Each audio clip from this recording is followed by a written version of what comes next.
le silence qui s'était installé dans l'opulente pièce de réception de la grande villa de mon fils. Julien était un fardeau, une chape de plomb émotionnelle qui vous écrasait la poitrine et vous coupait le souffle. Pourtant, ce silence n'était pas un signe de respect ou de deuil. Non. C'était le bruit sourd, insidieux, de la honte et de la colère refoulée qui régnait. J'étais assise, aussi raide et aussi immobile qu'une statue de sel, sur un fauteuil en velours vert émeraude que ma belle-fille Charlotte avait choisi avec une minutie obsessionnelle pour son effet dramatique. Mais qui était, en vérité, d'un inconfort absolu. Ce meuble symbolisait parfaitement la nouvelle vie de Julien. Une façade luxueuse dissimulant une souffrance sourde et une vacuité totale de l'âme. Mon fils, lui, se tenait maladroitement à l'écart. À la lisière de la pièce, son corps entier trahissant son incapacité chronique à faire face à la moindre parcelle de réalité. Il préférait fixer avec une concentration suspecte les motifs complexes du tapis perçant sous ses pieds, plutôt que de faire preuve du courage minimal requis pour croiser mon regard, celui de sa propre mère, ou pour affronter la gravité de la situation qui nous réunissait. Charlotte, quant à elle, ne reculait devant rien. Elle était dressée comme une sentinelle inflexible, les bras croisés aux 10 de sa poitrine, sa posture dégageant une autorité qu'elle pensait avoir acquise par son nom et son mariage, mais qui n'était qu'une parodie. Son visage était figé dans une expression de défi mêle et d'une panique froide qu'elle ne parvenait plus à dissimuler, même derrière les couches épaisses de son maquillage coûteux.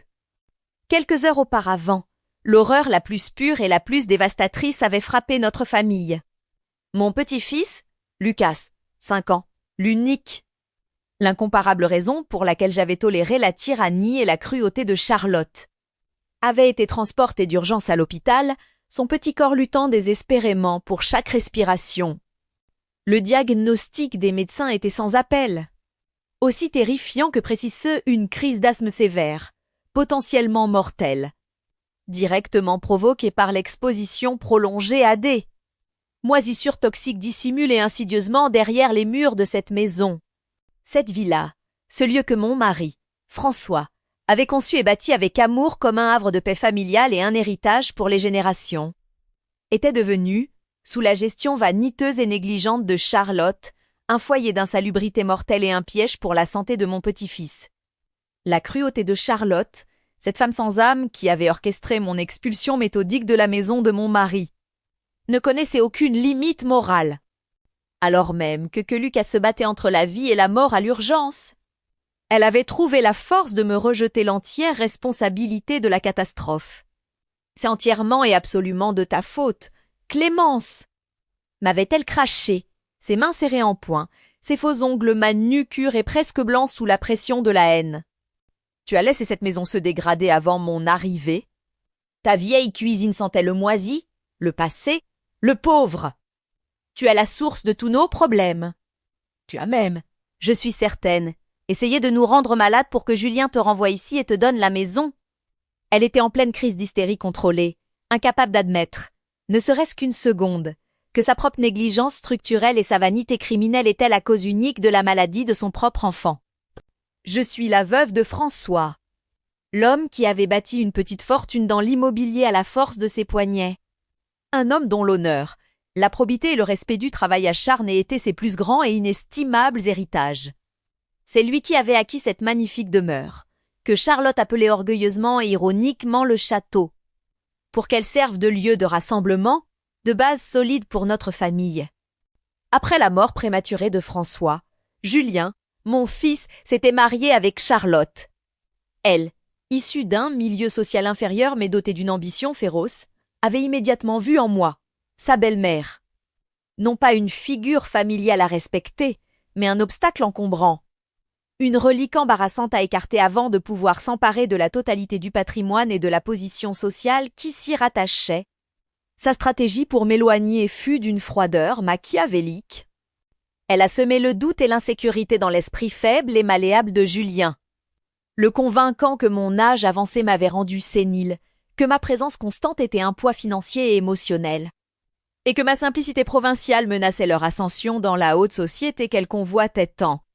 6 mois auparavant, j'avais été chassée, non par un ordre formel, mais par une pression psychologique constante et la peur d'être un fardeau insupportable pour mon propre fils. Tu pars dans une résidence pour personnes âgées, maman, m'avait dit Julien, incapable d'affronter mes yeux.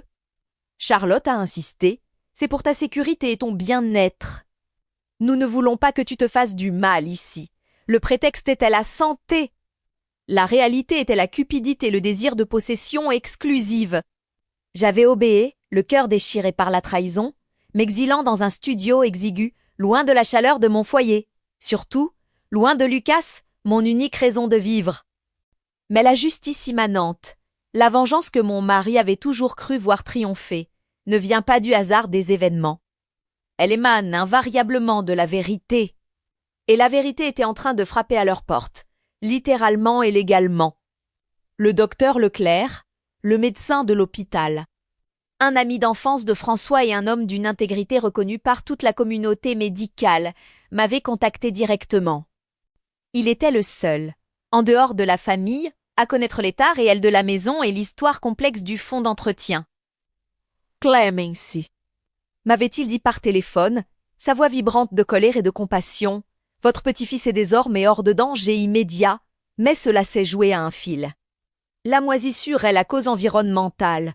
J'ai un rapport accablant. Et, chose essentielle, je sais qui était officiellement responsable de la gestion et de l'entretien de la propriété. C'était mon signal. L'arme la plus puissante que je possédais n'était pas l'argent, mais la preuve irréfutable de la négligence criminelle de Charlotte. Elle, dans sa folie de possession exclusive, exigeait désormais mes économies pour payer les frais médicaux de Lucas et me bannissait de leur vie. Je t'interdis formellement de revenir ici. Clémence, tu es une mauvaise influence. Maintenant, donne-nous l'argent immédiatement. Je me suis levé lentement. Mes 72 ans disparaissant sous une carapace d'acier forgé par la douleur et la détermination. Soudain, un bruit de pas lourds et des Sisyphes résonnait dans l'allée menant à la porte principale. Le docteur Leclerc est apparu à la porte, avec un agent du service d'hygiène, dont le visage était aussi impassible qu'un mur de béton. Le docteur, ignorant totalement l'existence de Charlotte dans la pièce, a marché droit vers Julien, le seul héritier légal de François. « Monsieur Vance, j'ai ici le rapport final des inspecteurs du service d'hygiène sur votre propriété. Les moisissures toxiques ont mis la vie de votre fils en danger critique. Nous avons également des questions très sérieuses concernant l'utilisation des fonds d'entretien du château, qui n'ont manifestement pas été utilisés conformément à leur destination. » Charlotte a poussé un cri étouffé, son visage passant du blanc cadavérique au rouge écarlate sous l'effet de la panique. Le jugement du docteur n'était pas une simple opinion médicale. C'était le début d'une procédure légale et, pour elle, la fin brutale de son règne. C'est à cet instant précis que le pouvoir et la dignité, volés il y a 6 mois, m'ont été restitués. Pour que l'on puisse saisir toute la noirceur de l'humiliation que j'ai subie et l'étendue du danger dans lequel Charlotte a plongé mon petit-fils, il est indispensable de revenir en arrière. Bien avant le faste du mariage et les mensonges du château, il faut comprendre d'où venait la fortune de cette famille. Une fortune qui n'avait rien à voir avec le snobisme ou la paresse de l'héritage. Mon mari, François, n'était pas né dans la soie. Il était un homme du peuple, un ouvrier bâtisseur. Un homme qui comprenait la valeur fondamentale d'une bonne fondation, qu'il s'agisse d'un immeuble ou d'une vie. Il avait bâti son succès non pas sur des bulles spéculatives, mais sur des briques et du mortier. Commençant par de petits chantiers de logements sociaux avant d'amasser une fortune respectable dans la rénovation méticuleuse d'anciens corps de fer, mais de propriétés historiques.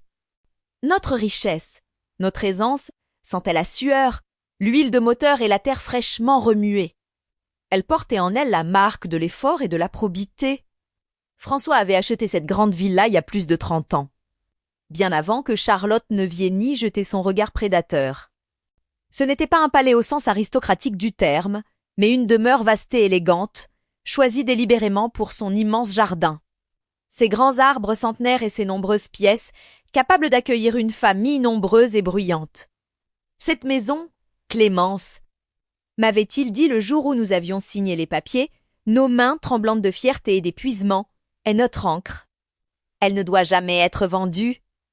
Elle doit être le lieu où notre fils, Julien et ses enfants trouveront toujours refuge, sécurité et un amour inconditionnel.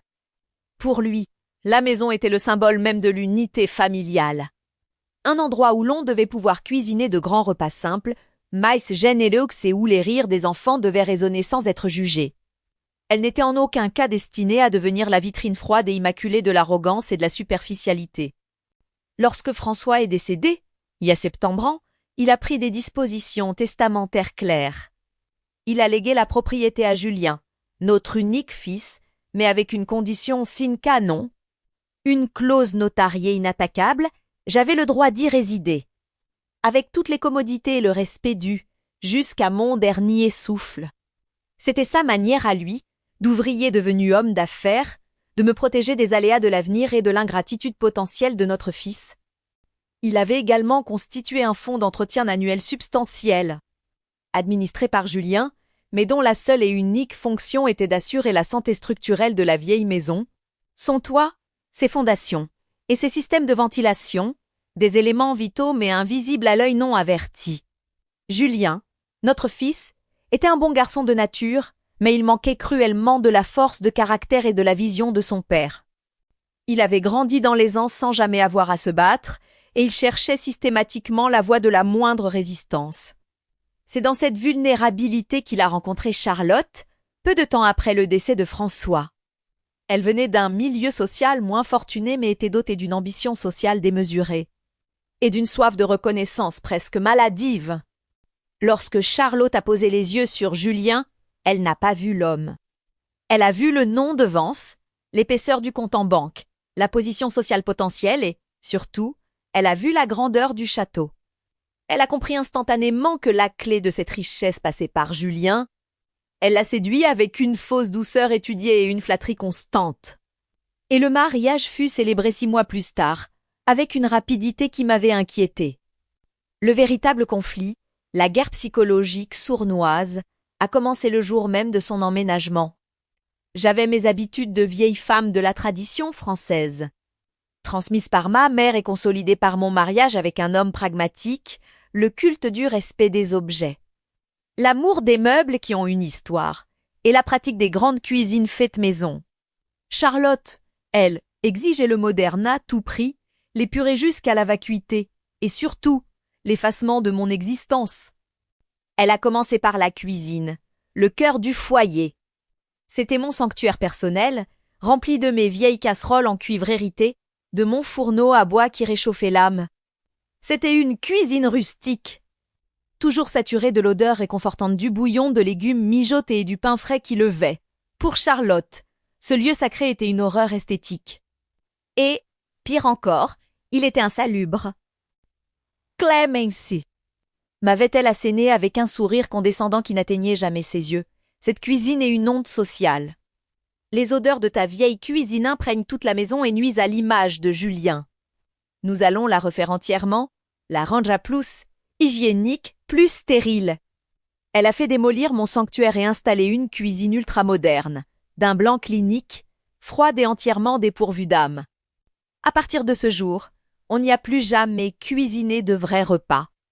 J'ai été reléguée à la préparation de mes thés et de mes soupes dans une annexe sombre, loin des pièces de vie et de l'œil de ses invités. L'escalade a été insidieuse et calculée. Charlotte a ensuite réussi à me priver de mon rôle sacré de grand-mère. Quand Lucas est né, je passais mes journées entières avec lui, le berçant, lui chantant les comptines françaises que mon père m'avait apprises sous l'occupation. Mais Charlotte a jugé mes méthodes obsolètes, peu scientifiques, et, comble de l'horreur, trop provinciales. Elle a créé méthodiquement une barrière invisible et infranchissable entre Lucas et moi, le privant de la chaleur simple, de l'enracinement et de l'amour inconditionnel qu'une Grandmere peut seule offrir. Pendant ce temps, la santé même de la maison commençait à se détériorer, reflétant la santé de la famille. François avait été méticuleux, inspectant personnellement le toit, les gouttières, les fondations humides. Charlotte, elle, se concentrait uniquement sur les apparences, les tapis persans neufs, les lustres spectaculaires, les œuvres d'art dispendieuses.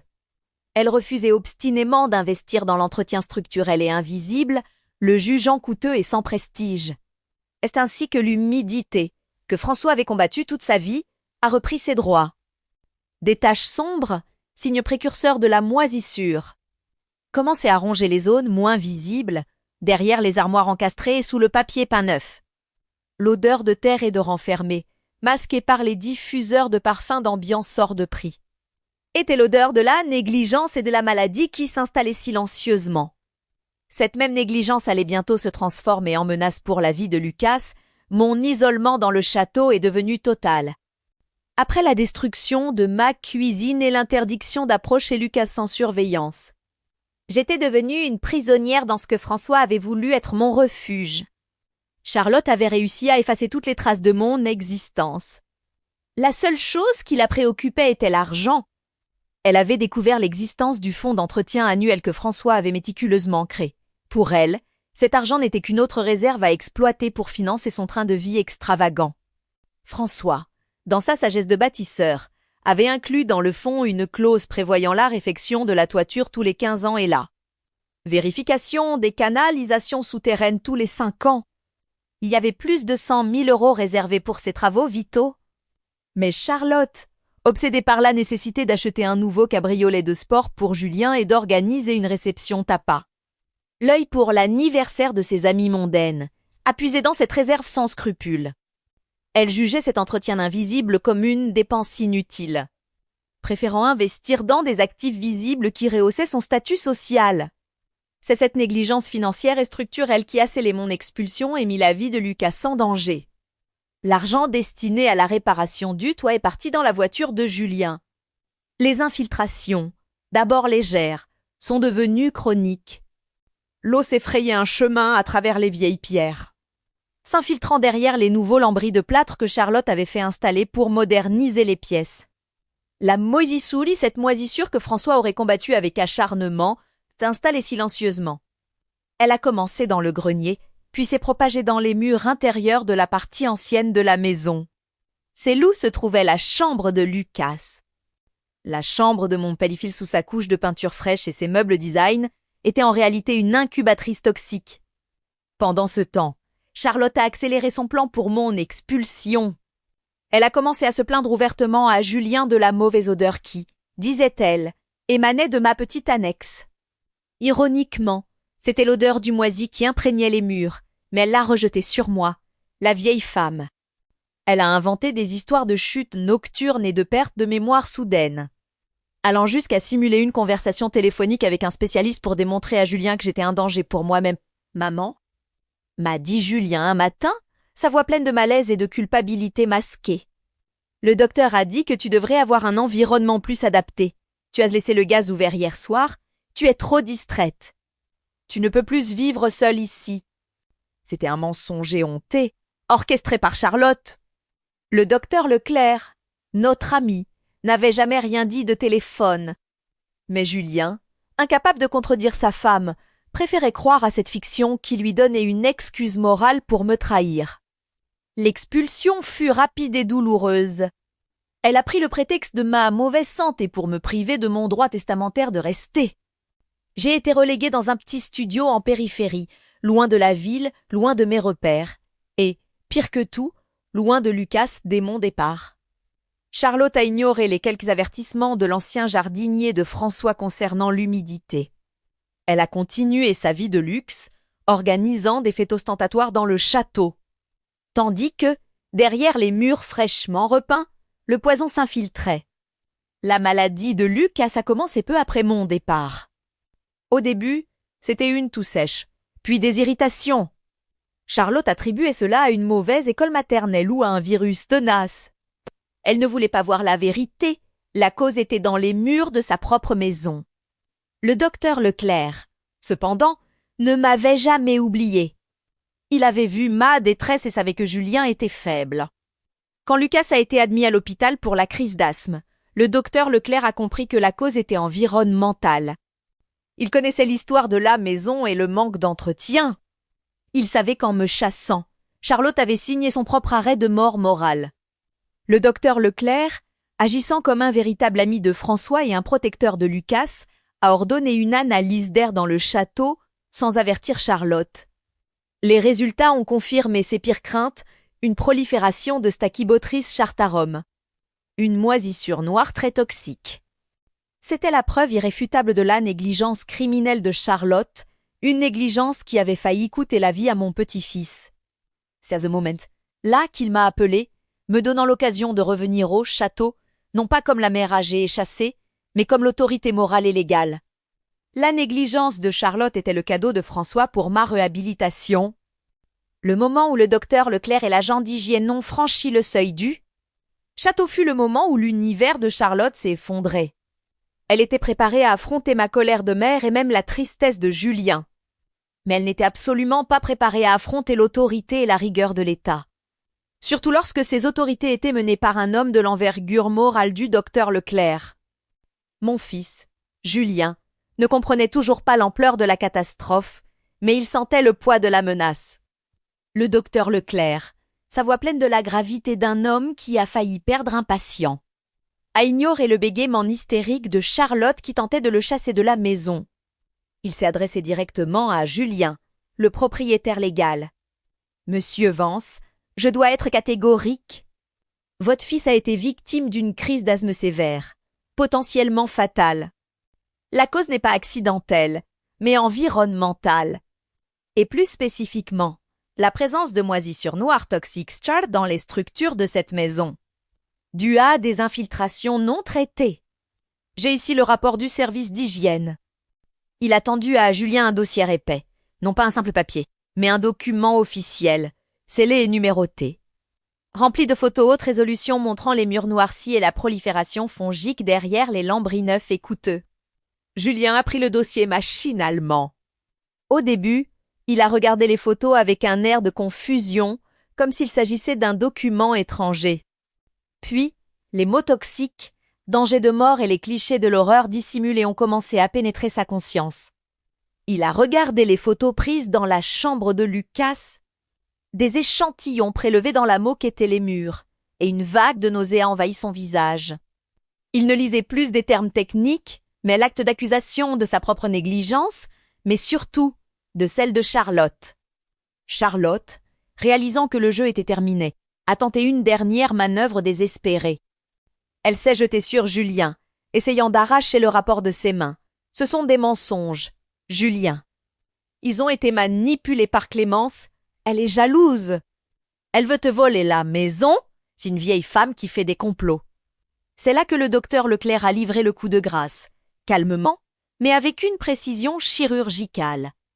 Madame Vance, permettez-moi de vous contredire. L'insalubrité de cette maison est une conséquence directe du détournement des fonds. Le rapport confirme qu'il n'y a eu aucune réparation structurelle majeure depuis le décès de monsieur François Dubois, notamment en ce qui concerne le toit et les gouttières. Il y avait pourtant plus de 100 000 € dans le fonds d'entretien destiné à ces travaux vitaux. Pouvez-vous expliquer où sont passés ces fonds, Madame Vance? Ce n'était plus une question médicale, mais une question légale et financière. Julien, qui n'était pas stupide, mais faible, a fait le rapprochement entre les photos des murs pourris, les avertissements non suivis de l'ancien contremaître et le cabriolet flambant neuf de Charlotte. Il a regardé le dossier, puis sa femme et son visage s'est transformé en un masque de dégoût et de réalisation. Où est l'argent, Charlotte? A-t-il murmuré, sa voix à peine audible, brisée? Où sont passés les fonds du toit? Charlotte, acculée, a perdu tout contrôle. Elle a crié, non plus de la colère, mais de la panique, je l'ai utilisé pour le nouveau système de sécurité. Et le voyage à Milan était essentiel pour nos affaires. Julien, tu as besoin d'une image. L'argent était là pour notre statut. Le mot statut a scellé son sort dans l'esprit de Julien. Il s'est éloigné d'elle, comme si elle était soudainement contaminée. Il a compris, elle avait mis la vie de leur fils en danger pour acheter un statut social éphémère et inutile. Il s'est souvenu de ma propre expulsion, des mensonges sur ma sénilité, du studio misérable où j'avais été contrainte de vivre. Il a compris qu'elle m'avait chassé pour avoir les mains libres sur l'argent, et que cette avidité s'était retournée contre eux. L'agent d'hygiène, intervenant avec autorité, a émis l'ordonnance formelle d'évacuation. La villa est classée insalubre et dangereuse pour les jeunes enfants. Vous avez de cutter pour quitter les lieux. Une équipe de démolition sera là pour ouvrir les murs et commencer la décontamination. Le château, le symbole de la victoire de Charlotte, était devenu sa prison et sa chute. Julien, se tournant vers moi, les yeux pleins de larmes et d'une honte abyssale, n'a pu que murmurer vos mamans. Je suis désolé, pardonne-moi. Je ne pouvais pas répondre. Je ne pouvais que regarder Lucas, là-bas, à l'hôpital, et me concentrer sur mon objectif. Le docteur Leclerc m'a dit, et votre moment, Clémence. Vous devez agir maintenant. Julien est brisé, mais Charlotte tentera de récupérer Lucas. Nous devons obtenir la tutelle médicale temporaire. Mon regard s'est fixé sur Charlotte, qui tentait de ramasser son sac et son semblant de dignité. C'était l'heure de la confrontation, non pas avec la colère, mais avec la loi. Le chaos qui a suivi l'ordonnance d'évacuation du château fut total. Charlotte, voyant sa vitrine sociale s'effondrer et son pouvoir sur Julien se dissoudre en quelques minutes, est entrée dans une rage froide. Elle a d'abord tenté d'appeler son avocat, une femme hautaine qui ne traitait que des divorces de célébrités. Mais l'agent d'hygiène, impassible, a coupé court à ses tentatives, lui rappelant que l'ordonnance était exécutoire et que la maison était désormais sous scellé pour des raisons de santé publique. Julien, accablé par la honte et la culpabilité, n'a pas bougé. Il était assis sur le canapé, le rapport d'hygiène encore froissé entre ses mains, revivant sans doute les mois de mensonges et la trahison qu'il m'avait infligée pour complaire à cette femme. Il ne voyait plus la maîtresse de maison élégante, mais la négligence matérialisée qui avait failli lui prendre son fils. Mon action, cependant, devait être immédiate et chirurgicale. J'ai suivi le conseil du docteur Leclerc.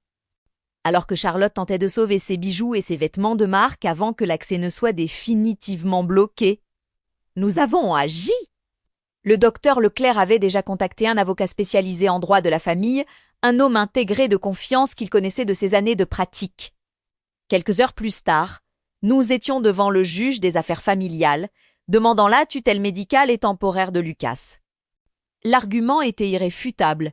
La mère, Charlotte, avait mis la vie de l'enfant en danger par une négligence structurelle prouvée, détournant les fonds destinés à l'entretien vital de la maison pour des dépenses personnelles futiles.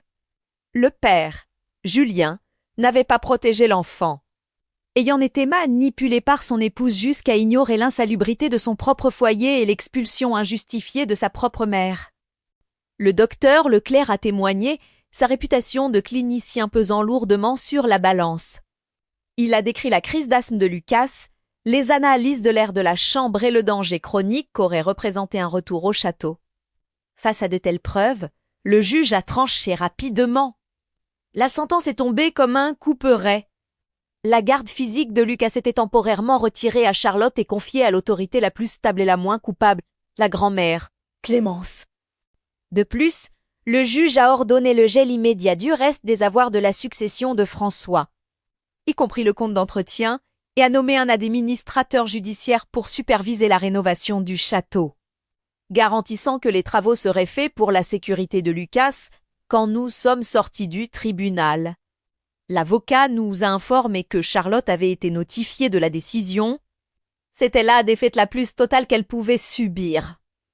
Elle avait perdu le château, l'argent qu'elle convoitait, et surtout, l'enfant qu'elle utilisait comme trophée social. La confrontation finale a eu lieu le lendemain matin, devant la grille du château, déjà scellée.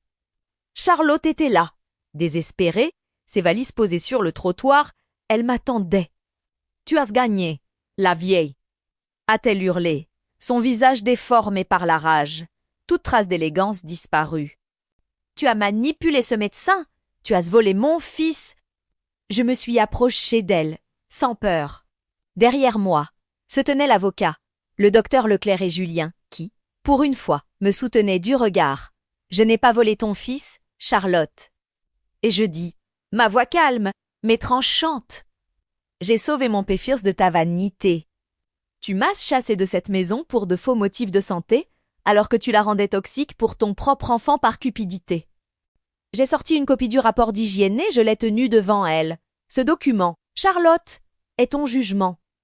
Tu as préféré l'apparence à la sécurité. Tu as gaspillé l'héritage de François. Et Tmeng Teng Teng, le seul endroit où Lucas sera en sécurité, c'était avec moi. Elle a tenté de me frapper, mais Julien s'est interposé. C'était la première fois qu'il la contredisait. Arrête, Charlotte, tu as mis Lucas à l'hôpital.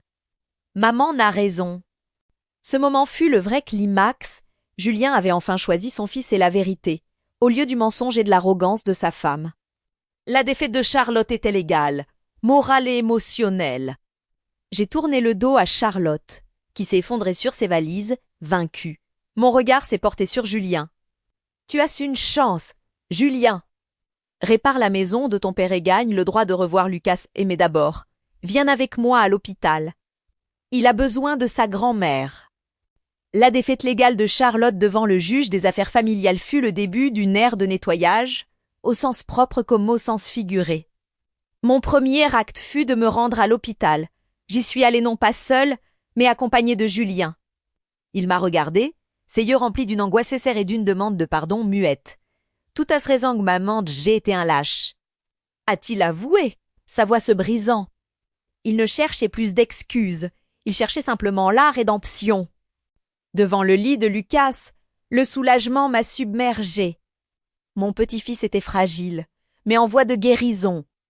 Lorsque ses petits bras se sont enroulés autour de mon cou, serrant ma nuque dans l'étreinte la plus sincère que j'ai reçue depuis des années, j'ai su que ma bataille n'avait pas été vaine.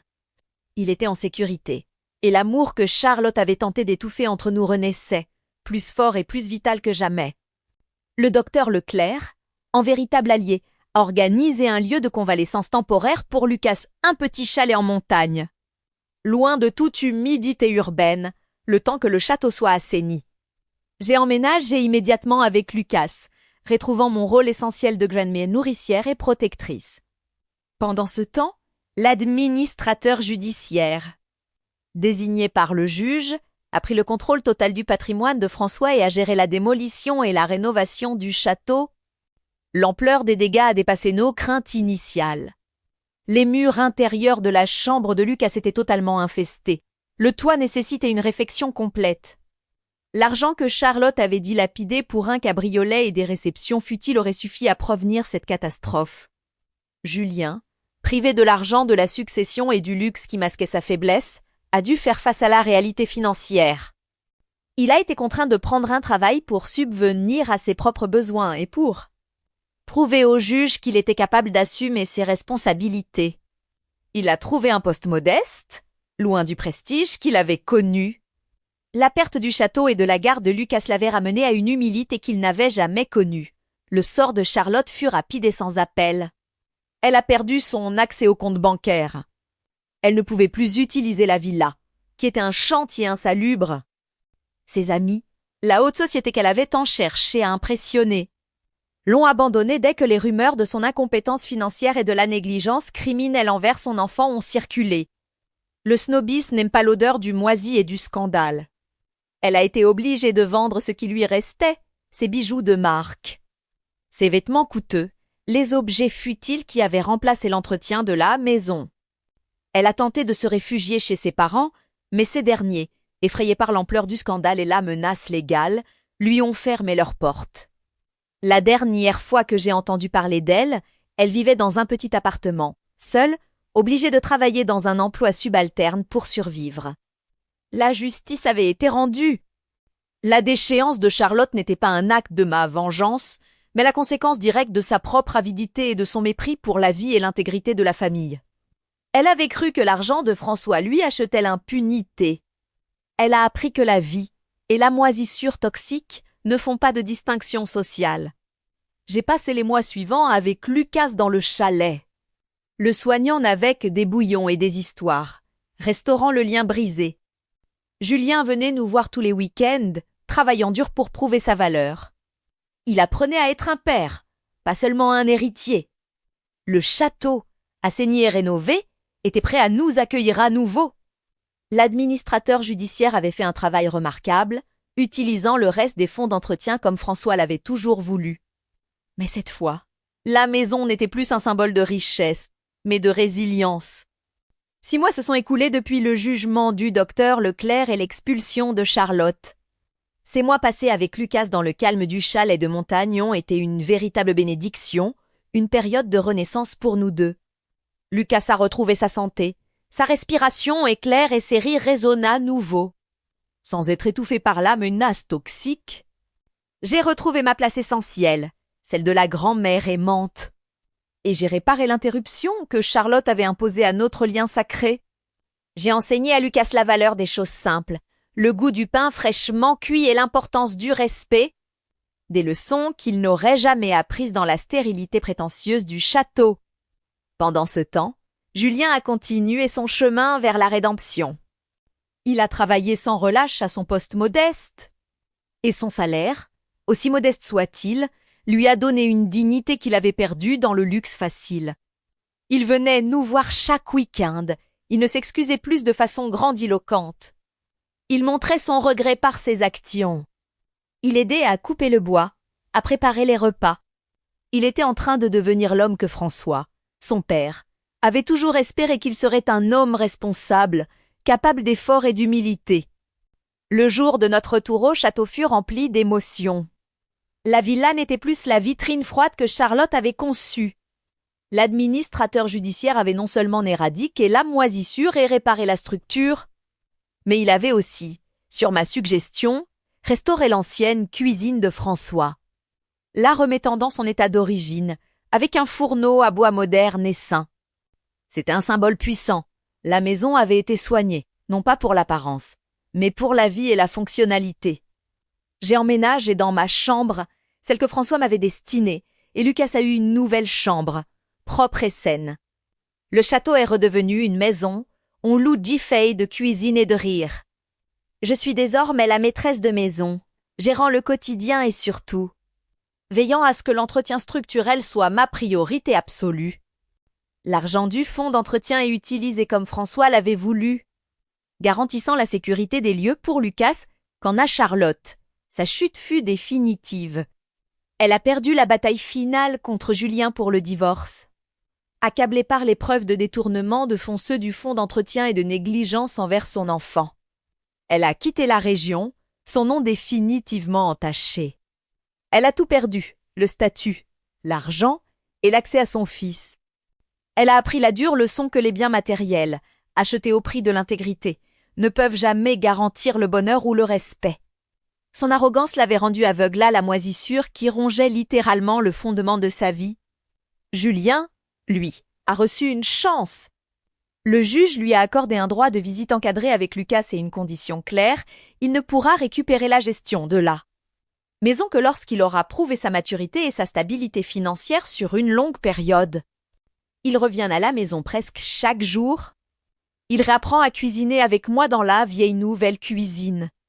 Il lit des histoires à Lucas, il est encore loin d'être parfait, mais il est sur le bon chemin. Mon histoire est un témoignage de la vérité simple que mon mari, François, m'avait enseigné. La véritable richesse d'une famille réside dans le soin que l'on apporte à ce qui est invisible, à l'intégrité, à l'amour des siens, et non pas à la façade ostentatoire. Charlotte a voulu me chasser pour une maison qui n'était pas la sienne.